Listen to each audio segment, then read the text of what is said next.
ګرو د ټول نه مخکې د نجیب اپیز ویډیو وګورئ د اذان باره کې څه وایي. سهار مې مونځ وکړو د لیدلو همغه سره مې وهه او ژړل مې چې دا ډېر ظلم شوی دی. دا ټول د هغه خلکو عمل دی چې خپله کلمه په بله خرڅوي، خپله مسلماني په بله باندې خرڅوي او توبه نعوذ بالله ځان یې خدایان جوړ کړي چې دا مسلمان دی، دا کافر دی، دا جنتي دی، دا دوزخي دی. دغسې ظلم کتم شو چې تاسو نه بې زره نه خلک دي. همیشه قضاوت د کالي داسې دا داسې دی، د داسې وژل دا داسې دی، د داسې خبر وکړ دا خو داسې دی.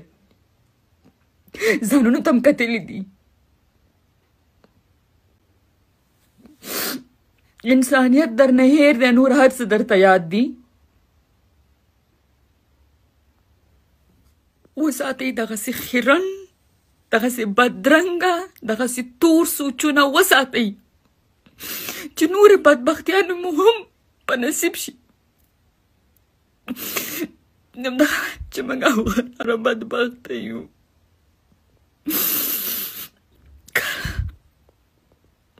ولې په ځان رحم نه کوم؟ دا زړونه به مو کله پاکېږي؟ ملګرو چې سوشل میډیا ته څوک مخامخ شو نو بیا به یو خدای خلاصوي.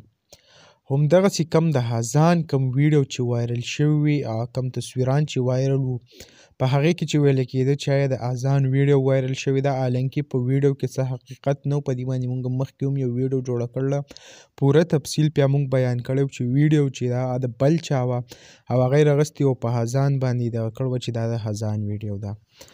نو په سوشل میډیا اوس هم هغه تصویران هغه شیر کېږي، ویلی کېږي چې آیا انباکس ته راشئ، څوک پکې لاوی چې پیسې راکړئ چې ویډیو درته در سینډ کړم.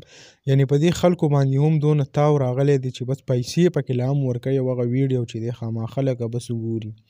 په ویډیو کې داسې څه شته نه د اذان ویډیو د تاسو ټولو ته یو ځل بیا ویم چې د اذان ویډیو هغه نه ده.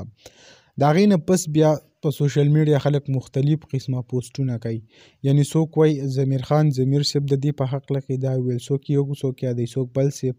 همدغسې چا پکې د نجیب اپیز ویډیو شیر کړې وه کومه چې تاسو وکته، په هغې کې وایي چې آیا نجیب اپیز پکې دا ویلي. نو ویډیو ما پوره وکته نو داسې پوره زما په سمجھ کې رانغله چې واقعي نجیب اپیز د اذان باره کې دا ویډیو کړې ده.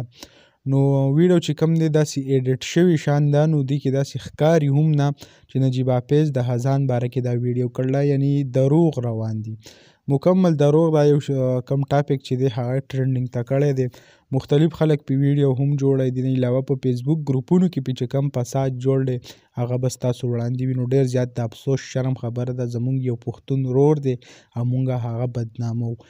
نو دغه یو اخره کې یو ځل بیا تاسو ټولو ته چې داسې قسمه پوسټونه هغه نور مه کوئ، نور داسې قسمه کم تصویران چې دي هغه هم مه شیر کوئ. امید لرم ویډیو به مو خوښه شوي، که خوښه شوي ویډیو لایک کړئ او که زمونږ په چینل نوي یې چینل سبسکرایب کړئ د داسې نورو ویډیوګانو دپاره. انشاءالله په بله ویډیو کې به ملاویږو. د نن دپاره دا کافي وه. د لوی الله په امان.